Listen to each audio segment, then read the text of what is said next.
ኢንፍራስትራክቸር ላይ ስፖርት ለኢኮኖሚ ያለው አቅም ላይ ስፖርት ቱሪዝም ላይ በዲጂታል ሊትሬሲ ላይ ስፖርትና ዲጂታል ሊትሬሲ አቅማቸው ሲስተማቸው ላይ በጣም ከፍተኛ ደረጃ የደረሱ ናቸው። ይሄ አንዱ ትልቁ ብቃታቸው ነው። ይህን ፖቴንሻል ኢትዮጵያ እንዴት ነው ኤክስፕሎይት የምታደርገው አሁን ካለው የስፖርት ፖሊሲያችንም አንጻር። በተመሳሳይ ደግሞ የጃፓን ቡድን የስፖርት ዴሊጌት ቡድን አጠቃላይ ኢትዮጵያ ረጅም ታሪክ የአትሌቲክስ ውጤታማነት አላት። ስለዚህ ይህን ባህል ጽናት እና ትላልቅ አትሌቶችን በመጠቀም በጃፓን ውስጥ ያሉ የአትሌቲክስ ዲቨሎፕመንቶችን ከትምህርት ቤት ጀምሮ ያሉ ሂደቶችን ልክ እኛ ጋር ጃይካ እገዛ እንደሚያደርገው በኤዱኬሽን ሲስተማችን ውስጥ በትሬኒንግ ሲስተማችን ውስጥ ያሉትን ማሳደግ ላይ አብሮ መስራት ይቻላል የሚል እምነት አላቸው። ለብዙ ሞዴሎች አሉን እኛ በአትሌቲክስ።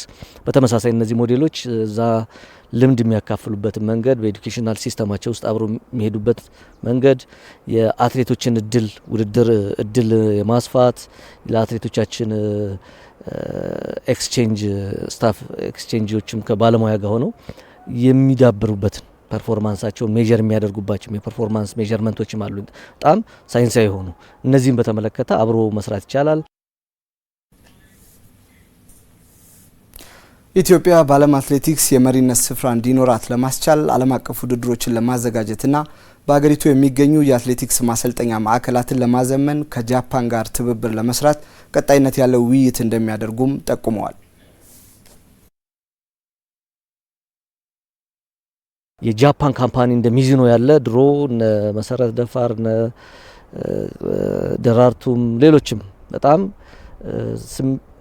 መጠር የሆኑ አትሌቶቻችን ስፖንሰር ያደርጓቸው የነበሩ ናቸው። እነዚህ ስፖንሰር የሆኑ ካምፓኒዎቻቸው በሀገራችን በእኛ ኢትዮጵያ ውስጥ እንዴት አይነት ኢንቨስትመንት ሊያደርጉ ይችላሉ፣ ሊያስፋፉ ይችላሉ። የእኛም ማርኬት ብቻ ሳይሆን የአፍሪካ ማርኬት ኢትዮጵያ ቅርብ ነች።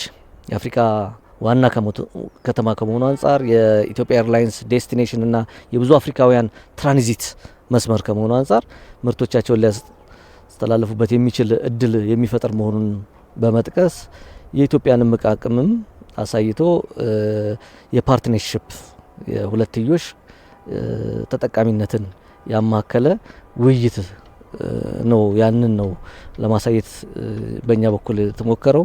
ስለዚህ በዚህ መልኩ በቀጣይ እንግዲህ የሚኖሩ ውይይቶችና ስትራቴጂክ ፓርትነርሺፖችን ልናሳድግ የምንችልበት እድል ከፍተኛ ይሆናል ማለት ነው።